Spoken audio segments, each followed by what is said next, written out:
I try to time that up every week. It says we're in the show. Oh. Now I'm live. You're live. We're all live. It says we're in the show. We're doing the show. What up, girl? Oh, man. Technical difficulties today. It's all good. You see that beautiful thing behind you?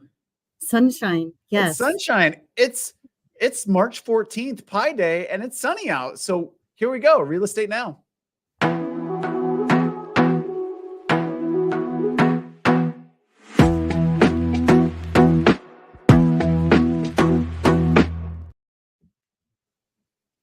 Okay, so about Pi Day, you know what's not fair is, what? Do you know kids these days have a song to learn pie?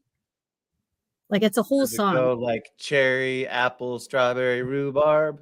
Is that how that song goes? I think it goes like 100 numbers long, and they all sing the song and they all know it. And I didn't have that growing up. Good, bad, or indifferent? What do you think? Yes, no, maybe so. This Pi Day, awesome. Yeah. Awesome. That's great. Yeah, love it. So, hey, we got a great show lined up for you. It is all about reverse. And we have an amazing guest here today with us, Peter Morris, and we will bring Peter in just a second. But we got to get to our Fast Five. So, Stacy, let's go. Add to the stage, Fast Five. Okay, I don't know what they are today, so this will be fun. I have no idea what this is. So, number one, CPI not on target. This happened on Tuesday, folks, and we've been a little bumpy. So rates, we always talk about rates first and foremost. Yeah. Rates are nudging just a little bit back up, not too horrible. We're right there in the high sixes, low sevens, but unfortunately the CPI number did not come in where the Fed wants to see inflation trending for the year at 2%. So the Fed's still like twiddling their thumbs, like we're going to push back those rate decreases for a little later. What's really interesting, though, I think, is that we're finding out that the CPI doesn't have correct data 100%. It's jacked up. We could have a whole show. That, just a 0.1% changes what the Fed's decision does, and so we're now learning through them. Like they're being honest that they're just understaffed and that they are guessing sometimes, and that they are off by over 0.1%. So yeah. Anyways, more to come on that, but yeah. Anyway, that's where the trend's going. Number two, St. Patrick's Day is Sunday, Stacy. Yeah. So I have a question for you. The world wants to know, Stacy. Okay. Are you a cabbage and sausage, or are you a shepherd's pie kind of a girl? Neither. Friday. Neither. What do you do? My son's birthday's the 19th, so I do whatever he wants, and we're gonna have pizza. Oh, that's kind cool. of like pie. Way to go, Henry. Way to go. Okay, next up, number three, who's hot, who's not? Okay, I'm going to drop a quick link in here. There was a really cool market analysis done on the top 15 hottest markets right now and the coolest markets right now. And Stacy, guess where the coolest markets were? I'm going to say West Coast and Idaho. So I'm going to guess. Yeah, that's my guess. You would be incorrect. Okay. Three of the 15 coolest markets were in Texas, and then the next closest was Louisiana. So only two places in the Pacific Northwest hit the top 15 of coolest markets. That was Bend and that was Salem. So wow, Washington was nowhere in the hottest or the coldest. So I thought that was quite unique. So check it out. Well, my house is right here in King County, and it went pending in 36 hours just 2 weeks ago. So, woo! And that's fast. Yeah. That's fast. We are over here in Coeur d'Alene. I'm working with a couple pre-approved buyers. We lost 2 offers to escalations and waiving of inspection. Yep. Here we go. Take 2. Everybody's ready for the rates. They don't care anymore. They're going to go buy that house. Who's the hot market? Or we'll just look at the link. Okay. Oh, hot markets. I'll give you the number 1 hot market. You want to take a stab at it? Nashville. What? Nashville. Oh, I thought you said Nashua. And I'm like, how did you guess Nashua was? And it is Nashua, New Hampshire. Manchester, Nashua area in New Hampshire. That is what I said. You just, Yeah. Nashua. Okay, this has come up. I don't know if this has come up in any of the classes that you taught, but this has come up from a couple of real estate agents that I've talked to. Oh, presidential elections are great for rates. They're going to do this, blah, blah, blah, blah, blah. What's your take on presidential election years, Stacy? I I have a mean, very distinct take on this one. it does tend to make a improved market. But this market is very different. I mean, it has been since COVID, so I Yeah. think time will tell. But the classes I've been teaching, it has not come up yet, actually. Gotcha. What's your Here's take? what I said. I was put on the spot yesterday. I sponsored the lunch at the Coeur d'Alene Regional Realtor's office, and somebody was like, "Oh, hey, what about a presidential election? It's going to be great for rates and this and that." I go, "Look, if the reason you're buying a house is because it's a presidential election, you should not be buying a house. Okay? Like this is your house that you're going to live in, that you're going to be there for the next 4, 5, 10 years. Like buy the house that's right for you, that fits your budget today, regardless if it's a presidential election, regardless if rates are going up, if rates are going down, if rates are going sideways, right? Yeah, Just but we all know that home values are still going up, right? I mean, the best time to values buy would are. have been yesterday, right? Really would Yeah. have been like last year. So, yeah, if you find the house Yes. you want, you can afford it, buy it. Yeah. And guess what number 5 is, Stacy? I don't know. Oh, yay! Yes. Senior Success Seminars tomorrow here at State Line in Idaho. We have an amazing setup of panelists. We have estate financial planners or estate attorneys, financial planning attorneys. We have in-home care providers. We have skilled facility placement providers. Myself, I will be there to talk about home equity conversion mortgages, as well as real estate professionals that specialize in helping seniors transition from either that family legacy house down to a nice rambler or what have you. So if you are looking to get some resources and you're over here in the Spokane, Coeur d'Alene area, we'll drop the link in the chat. Come out and join us tomorrow from 10:30 to 1. Yeah, So that's a great there you event. have And it. what a great segment into our show to give a little background before you show up to the seminar tomorrow. Right? Yeah. So that's what I thought would be a great pivot. So we are going to introduce our guest without any further ado. Peter Morris. Peter, welcome to the show. He might be Hello, on mute. Peter. Good afternoon. Good morning. Good afternoon, I guess. It's afternoon now. There he is. so- Yes, it is afternoon. Yeah. It is afternoon. And Peter is coming to us as the executive VP of all home equity conversion mortgages here at Revolution Mortgage. Mhm. And he is, number one, a wealth of knowledge. Dare I say, a guru of the HECM mortgage, and just a really great guy to help people, make smart financial moves. So welcome to the show. Yes, welcome. I would just Thank you. add about Thanks for having Peter. I've been in the business 25 years, same as probably Keith, and Peter's been in a little bit longer. But I never talked about the home equity conversion mortgage until I understood it and learned from Peter. Now I taught a bird class yesterday, and for 20 minutes we talked about the home equity conversion mortgage because I just think it's the best program there is. So I'm super excited about today's show and super excited Peter's part of the team. I really, really appreciate him. Oh, Thank you. Yeah. thank you. Right on. Well, where shall we start, Peter? I mean, the home equity conversion mortgage can be applied so many different ways. Where shall we start this conversation? Well, I mean, we can talk a lot about some of the myths that are around the HECM product, which are not true, that I hear every single day. How a purchase is great on the HECM side as well, and so on. So, I mean, I guess we can start Yeah, I think with some of the myths. how it's changed and what the myths are, because that's what came up yesterday. People were like, should I really come to your clock hour class about this? And I was like, you really should. And they're like, will I really not be so negative about it? And I was like, you really won't be. Yes. So yeah, do you have like a top 5 myths, or how do you go through it? I do. One of the biggest ones I always hear is, I don't want to do this because the government is going to own my home. Again, that's not correct. I mean, you hold title the same way you do if you had a regular conventional mortgage, or as I would call them, forward mortgages, as opposed to what we do on the HECM side. So that's totally incorrect. I mean, again, you hold title the same way that you would if you had a regular conventional mortgage. Yeah. And some of the other things that have been brought up as far as how you hold the title is what happens after the fact, or how is it easy to if you want to say get rid of the house or sell the house after, the heirs pass away, or they just want to just turn around and sell the house. Very easy to do that process as well. So it's not a drawn out process.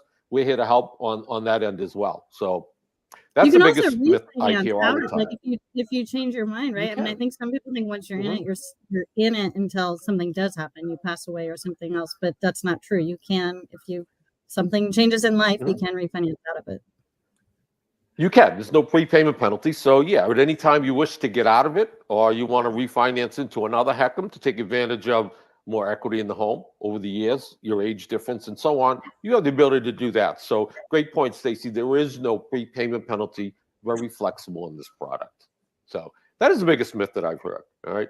The second, well, there's a lot of them, but another one is, what happens if I am upside down in my product? Today, there is no more recourse like there was years ago. So if you were upside down in your home and your heirs got the home, years ago, they would have to pay any shortage to release the lien. Today, that's not the case, okay? So in fact, you can just give the house back if you were upside down, because today there's no more recourse. And again, the way the product is set up today, a lot different from what it was years ago. The likelihood of you being upside down in this product is very slim, because today we don't give you 100% of the equity like we did years ago. All right. So. And for our audience, what is non-recourse? What does that actually mean? Yeah, that's good. Good question. Yep. So non-recourse. So let me give you an example. So if it was like years ago, if you owned a home that was worth, say, $200,000, years ago, we'd give you all that $200,000. Okay. The market ticks upside down 1 percentage point. You have to get rid of the house. You owe more than the house is worth. Okay. So say your house is only worth 150, you owe 200,000. Years ago, your heirs would have had to pay the other $50,000 in shortage to release the lien. So if I had given my kids any money, 100,000, 75, whatever, they would have had to take 50,000 out of the money that I left them to pay to release the lien. Today, that's not the case. Again, no more recourse today. If they were upside down, they could just give the lender the house back and walk away free and clear and not have to worry about anything. That's good. That's good. Is this the only thing that we're aware of that's non-recourse? Is that what? When would it be for something else? Non-recourse is very, very prevalent in the multifamily world and in the investor world. So especially if you're doing a self-directed IRA, you have to have non-recourse lending in that respect. So, yep, it's out there, and it's glad that it's on the reverse mortgage. I think one other thing, just to kind of lead the witness, so to speak, Peter, is what about the surviving spouse, right? So if I had a spouse and I was on the reverse mortgage and they weren't, or what happens when I pass away or I get moved into a retirement facility? So one of the other misconceptions is the fact that if I am a non-borrowing spouse, now what is a non-borrowing spouse? Okay. To be on a HECM loan, you have to be at least 62 years old, all right? If you are not on title, you would be considered a non-borrowing spouse, all right?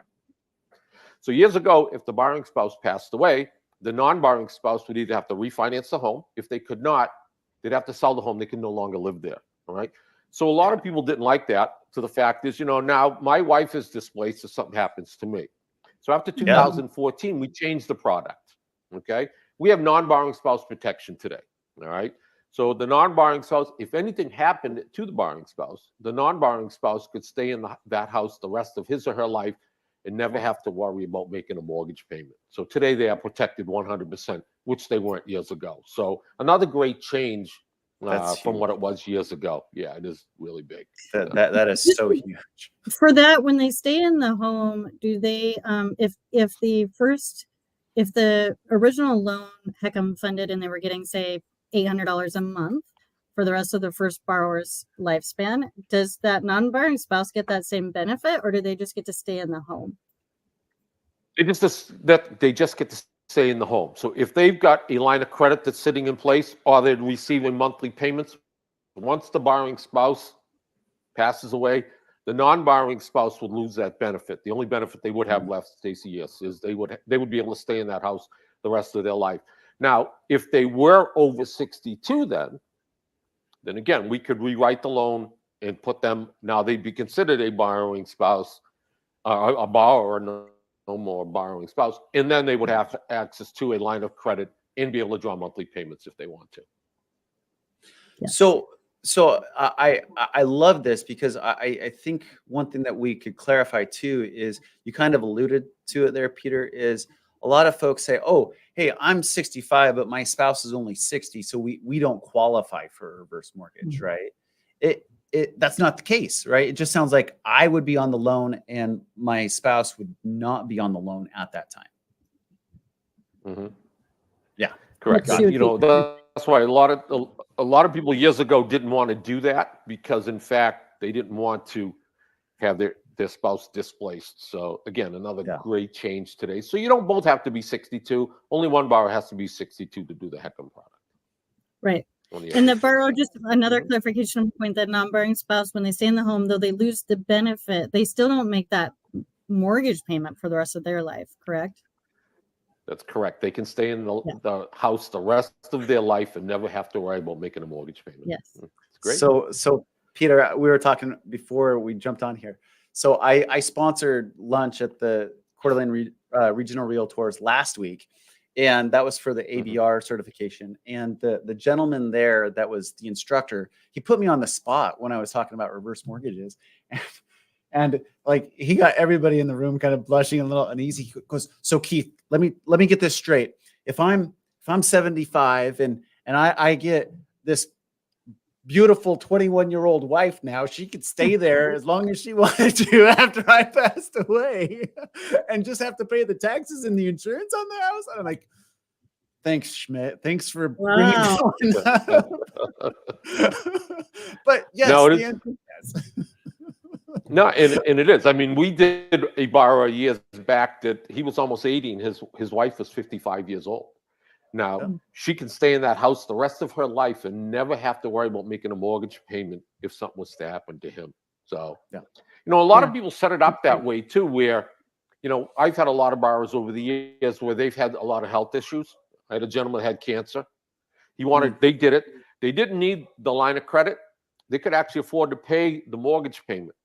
They did it because when and if something happens to him, he knows that his wife can stay in that house if that's what she wants to do for the rest of her life and never have to be displaced. So it's a great product for that situation. They set it up, but they didn't actually utilize it. They didn't pull money out. They were still making their payment if they had one, and it was just there just in case. I have not heard that yet come up in one of my classes. That's great. That's a great benefit. And the nice thing about it too, Stacy, is that line of credit is just going to sit there and grow, and it grows right now it's growing almost 8% every single year. So in fact, if they don't use it and they need it 5 years from now, there's going to be a lot more money in there than it was when they originally took it out. Can you kind of explain that line of credit? I think that's a piece almost no one knows about, that there is kind of this benefit of a growing asset. So let's talk about what the difference is from what you would call a HECM line of credit and a HELOC, because they kind of work the same way, but not really. Okay. So let's take a look at and I'll call it the forward HELOC for this conversation. Okay. Let's take a look at a forward HELOC. Okay, you go to the bank, you get a $100,000 line of credit. All right. Over the years, if you want to use it in the next 5 years, it's still only worth $100,000. Okay, and then if you do take some money out, there was interest payments that are due on that. Okay, you have the ability to pay it down and pay it off, do whatever you want with it. But anytime you draw money out, you're going to have to make a payment on it. All right, and there's no growth there. Let's look at the HECM line of credit. Okay, if it starts out at $100,000 this year, it grows roughly about 8% every single year. It's compounded every year as well. Okay. So let's take a look. Maybe in 10 years, your line of credit now is probably worth $130,000 instead of $100,000 because you're gaining interest on it. The other piece to that too is let's go back and look at the forward HELOC. Okay. After 2008, after COVID, what happened? A lot of lenders either called in people's lines of credit if they didn't use it or reduced it. All right.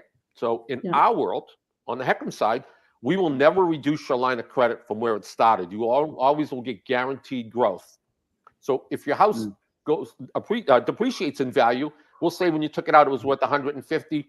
If it goes down to 100,000, never will reduce your line of credit. You have guaranteed growth on it, and you can draw monthly mortgage payments off that line. I'm sorry, monthly payments off that line of credit monthly if you'd like to do that too. Yeah, that's such a huge benefit with the line of credit, and That's a great product. On that. Yeah. Oh, Mhm.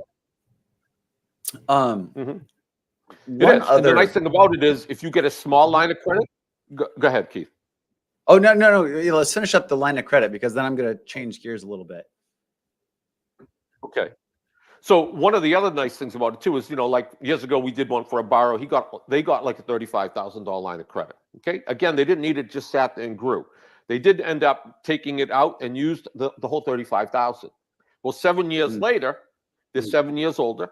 The house has appreciated drastically in value. They came back. We did what we call a heck'em to heck'em. Okay. Gave them another line of credit of almost $150,000 that they put in place in case they needed it. So again, you can always go back and tap into some more of that equity and help you, live a better life. So yeah, one last piece on that line of credit is some people call this loan the loan of last resort, which I know the three of us do not believe at all. No. But some people, they use that line of credit and they utilize it when the market's down, right? And then when the market and their stock, their other investments are up, that's when they utilize that fund. So they are very strategic about how they use this line of credit. And if you're a financial advisor or financial planner, please reach out if you need more information on this, because it's a great tool for you and your clients. We need sound effects or something, Stacey, because attention financial planners, do you want to preserve your retirees' capital and not have to cannibalize it when the market is off and they have to sell off shares at a loss? Sorry, I get a little hot on that one. exactly. You never want to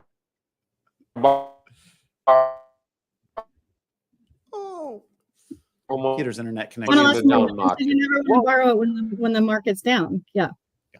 Right. So when the market rebounds, you put those gains and you put them back on your line of credit that's growing 8%.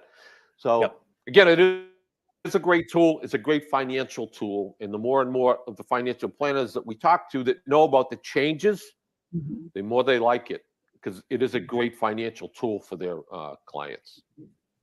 Yeah, absolutely. It just, it allows them another bucket to resource from as they're managing the finances of their clients. It's huge. Hey, I want to change a little bit of direction, because we're flying through the time on this, but let's talk about the other side of the coin. Some folks that are in hardship, right? They're on fixed incomes. They can't make ends meet. They think, oh, hey, I missed a mortgage payment here. I maybe missed a mortgage payment there. I'm late on my credit card. Or they're living 10 years longer than they ever expected. Or they're living 10 years longer than they've ever expected, and they've run out of money, right? But they still have their house. So tell us a little bit about the credit side of the reverse mortgage. So on the HECM side, all right, a lot easier to qualify. Credit scores don't come to a big play. We've done people that have had 400 credit scores. We can do somebody in foreclosure, which we've done a lot of people in foreclosure. We help save their house that they were actually going to lose in 15 days, and now they can actually stay there. We've given them a line of credit to stay there as well. So a great product if somebody is struggling and potentially going to lose their house. It's a product that they want to take a look at, all right? One day out of bankruptcy. Again, our credit situation is a lot more flexible than it is in what I would call the conventional world, all right? Because we know that a lot of times seniors could fall behind due to the fact they had to go into assisted living for a period of time. They might have had some health issues. They had to go in the hospital 4, 5, 6 months, okay? Again, good reasoning as to why we would overlook their credit situation. So again, a lot different than it is in the conventional world on that end of it. So great product. And really, to know if someone qualifies, we're not collecting pay stubs, tax returns. You just need very minimal information, right? You need their name, you need their property address. What else do you need? Their age. So usually I get birth dates. Yeah, birth dates of both borrowers, okay? Because when we calculate out how much money that you would receive in a line of credit, we use the age of the youngest borrower, because they are potentially going to live in the house the longest. and use more equity. So we use them, all right? So I usually get age of both borrowers, birth dates, okay? The reason I get birth dates is because we can bump it up 6 months from, so if they're 6 months out, I can use that for another whole year, give them a little bit more money. So I'd like to get their birth dates. Property address, okay? If they owe anything on their mortgage, roughly, all right? And the reason I get a property address is we're going to go behind the scenes and we're going to pull the tax record to see how they've been paying their taxes on time, okay? Because in this product, you're going to be responsible to pay your property charges, taxes, insurance, HOA if you have one. That's what really comes into play in our world. We want to really look at how you're paying your taxes, because if you don't pay your taxes, you go into foreclosure. Just like if you don't have a mortgage on your house and you don't pay your taxes, eventually the city of town is going to start foreclosure on you. So those are the biggest things that we take a look at. We don't need a lot of documentation. And even through the process, we don't need a lot of documentation because seniors, their lives are pretty much steady as far as we get an award letter that they get from Social Security. It only comes out once a year. It's not like a borrower that you have in the forward world that next week they might lose their job, switch jobs, whatever the case may be. They're a lot more stable as they get older. So a lot less documentation we need to collect up front. So. Yeah, and just to be clear, if someone is late on their taxes, you can still help them. You just use something called a LISA, which we don't need to get fully into on this call, but it just means that we will pay those taxes for you so that that person's, that you're not responsible for it anymore, to ensure you don't get foreclosed on because of missed tax payments. Correct. You know, and again, we'll just escrow your taxes and insurance for the life of the loan to help you out, because we see that we've looked at your taxes, we've looked at some of your credit. We can't get a good reason or explanation as to why we would put that LISA in place, a life expectancy set aside. Again, we're going to escrow your taxes and insurance to help you out. So in fact, that you don't go into foreclosure. So now you don't have to make a mortgage payment any longer, and you're not going to be responsible to pay your taxes and insurance, because we're going to do that for you. All wrapped up in a cute little package called a home equity conversion mortgage, everyone, with a bow on top. There you go. Stop saying reverse. Fair enough. Yes. Yeah. So any other takeaways? I mean, that's kind of crazy that we blew through a half an hour already. I mean, I could talk about this program for days. So could Peter, I think. Yeah. And you're going to tomorrow night, Keith. Yeah. Yes, and going to tomorrow morning. 10:30 Yeah, we a.m. can. You know, it's. Yeah, you know, I was on the phone with a borrower today, and we were going over it. And, you know, I said, my big thing, and I believe in this product, as you guys know, because that's all we do. And it was all just, he said, wow, you educated me so much from where I was. And I said, really? That's what I really want to do. It's all about educating how great this product is. Because like you said, Stacy, years ago, it was known as the loan of last resort. And it's completely been rewritten, redone, changed so that it allows seniors to enjoy the rest of their lives. It is not the loan of last resort any longer. So, yeah, I mean, I could talk. No, and we'll help get condo communities approved with it. I mean, we'll go. Peter and his team will work very hard to ensure that this is the right product, but also to help you ensure that it can get completed.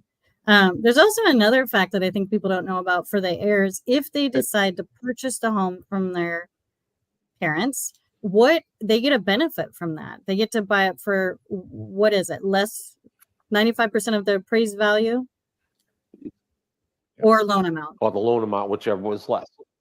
So do we have a couple seconds? I'll talk about that real quick. Yeah, okay? we do. So a lot of people think too. For that one. Okay, so a lot of people think that, you know, once the borrowers pass away or they have to go into assisted living for at least 12 months or longer, we are going to swoop in, take the house, sell it, and give you whatever's left. And that is not the case. Okay, you have three options at the end of the term. All right, the end of the term is when the borrowers vacate the property permanently. All right, whether they pass away, they sell the home, or they have to move into assisted living for at least 12 months or longer. Move out permanently. The heirs are going to get three options to get rid of the house, if you want to call it that, at the end. The first option is, just like a regular forward mortgage, they sell the house, they pay off whatever is left, they keep the rest. Okay. The second option would be they get to buy for 95% of the appraised value on the loan amount, whichever is less. I'll give you an example. We did a loan for a borrower years back. He took it out in December. He had about $100,000 mortgage when it started. Okay, his house was worth $350,000. His daughter called me, passed away in February, 2 months later. She bought the house for $100,000 that was worth $350,000. She says, why wouldn't I want to do that? I have the ability to get that money. So she ended up purchasing it. Now, she could have done the same thing she wanted with option one, sell it, keep the other $250,000, but she bought a $350,000 house for $100,000. Then again, the third option would be if you were upside down, which potentially would be very hard to today in this product, the way it's designed, you would just give the house back because today there's no more recourse. So. And if someone So you did get a want to bunch of purchase it, options. did they reach out to the servicer? Who do they reach out to if they're that heir and they want to Yes. purchase it? Yep. So what ends up happening, Stacy, so if you decide you want to sell the house, you call the servicer up and you say, I want to sell the house. We're going to give you 30 days to come up with a listing agreement. Okay. So we'll give you time to clean the house up, maybe interview some realtors to see who's going to, bet the best fit for you. Okay. You give us a listing agreement. We're going to give you 6 months to sell the house. If you don't sell within that 6 months, we will continue to give you time to sell it. The longest I ever had anybody take to sell a house was 2 years. They got caught up in a weird market. And again, they were aggressively trying to sell it. So we're going to continue to give them time to sell it. Okay. So again, one of the misconceptions is we're going to take that house right away from you. We actually give you 30 days before we even need a listing agreement. All right. So you already have 30 days before that clock even starts, if you want to call it that. So we give you plenty of time to do that. All right. If you want to purchase the house, we give you 90 days or 3 months to either purchase it with your own funds or go out and get financing to buy the house. Right. That particular woman that I talked about, she bought it as investment property. She had the $100,000, but in fact, if she didn't, we're going to give you 3 months to go out and get a mortgage on it. All right. So again, plenty of time to do whatever you want to do. We give you time to think about what you want to do. It's not done right away. One last benefit I think we should touch on, Keith, before we're done is there is protection so that other people can't access that equity. And that's not really my point on this one, but Peter, can you touch on how that helps someone if they're going into a skilled facility Sure. for their finances? So what we end up doing to protect the borrowers, okay, is because you're living on the equity and we don't want anybody to ever get in second position to eat up some of that equity. What we do is we put what we call a ghost second mortgage on that house, okay? Every month you get a mortgage statement. We call it a statement because it's not really a mortgage statement. You're going to see what the balance is of what you owe on the house, okay? If they go to the county records and pull the field card, you're going to see that you're actually upside down in your house, but you are not. And the reason we do that is a couple of reasons. One is we don't want you to go out and get a second mortgage and eat up some of that equity. Number two is if my spouse had to go into assisted living, the assisted living facility cannot force me into selling my house because I technically don't have any equity left in my home. So now I'm not displaced. My wife is going to be taken care of. So now I'm not displaced in a bunch of different ways right now because I had a lot of things going on. So it gives you protection. And we use 150% of the value when we come up with that. So we make sure that as your equity position grows, you are still covered quite a bit to that point. So that is a good point. I think that's a great benefit. And when I've taught classes, agents are like, well, what about mechanical liens and other liens that just, they follow you no matter what, and it doesn't matter. This ghost lien will protect you and will be in second place. Yep. Fun so fact. It is a good thing to put together. Like I've had some people that had no mortgage on their house. They took that line of credit out to sit there in case they have to go into a assisted facility and they could draw monthly off of that. One, and two is they're protected, so they can't force them to sell the house. I have the ability to take out cash when I want. So it's a great protection to put in place, even if you don't need it right now. Yep. And such a simple process. I mean, it's just those few different details that you would need to get to Keith of the name, the age, the address, etc. That's it. And then Peter and Keith and team can run some scenarios and just see if it's even a benefit before you even apply. Yeah, when you said that, Peter, it reminds me what I tell all my clients. Get access to the money before you need the money, right? Because it could be too late. When you need the money, it could be too late. So get access to the money before you need the money. That is a huge, huge financial strategy. that cannot be too lightly put out there. Yes. So, So much information. the great- so much more. it is. And yeah, like I said, Stacey, I could talk forever on how great the product is. And there's so many benefits that you can just keep going on and on and on about it. So, Yeah, So- we're happy to talk to whoever that wants more information on it. and Yeah, keep- hit us up, send us a comment, like, share, DM us if you guys have any questions out there. Please do. I threw in. I will be at the Senior Success Seminar tomorrow morning at 10:30. So if you want to ask your questions there, come on out to State Line, and we'll have more events that we'll announce throughout the rest of the year. So please, by all means, realtors and financial planners and estate attorneys, we have WebExes that go on monthly basis, right? So if you are out there in the trades helping our senior community, reach out to us. We'd love to get you enrolled in one of those classes coming up so you can be more educated and see how this can be very valuable to you and the senior community. So Yep, and we also teach clock hour classes, and Keith and I, at least for Washington State, go across all over the state teaching these classes in person in your offices. So Yep. just reach and we're out. working on Idaho right now. We're working at it. So just bear with us. Idaho's a little slow. Just going to throw it out there. We love Idaho. But we'll get there. We'll get there. Yes. One potato at a time. So anyway. there you go. Well, Peter, thank you so much for joining us and bringing that knowledge to today's show. And man, I'm right there with you. I'm ready to go help our senior community continue to live the retirement they should be living. So Exactly. Yep. beautiful Well, stuff. Thank you, Peter. Well, hey, it's been a pleasure because anytime I can talk about it everywhere, I love to. I love you guys. So great to see you again. Yeah. Well, Have we'll a talk fun soon, time too. and Thank keep you. sending that Arizona sunshine up here, please. We enjoy it. I a will. lot. Today it's cloudy and almost rainy, so I can't do anything today. But I will when I can. So Perfect. Thanks, Right on. Peter. Well, have a good All one. right. Yes.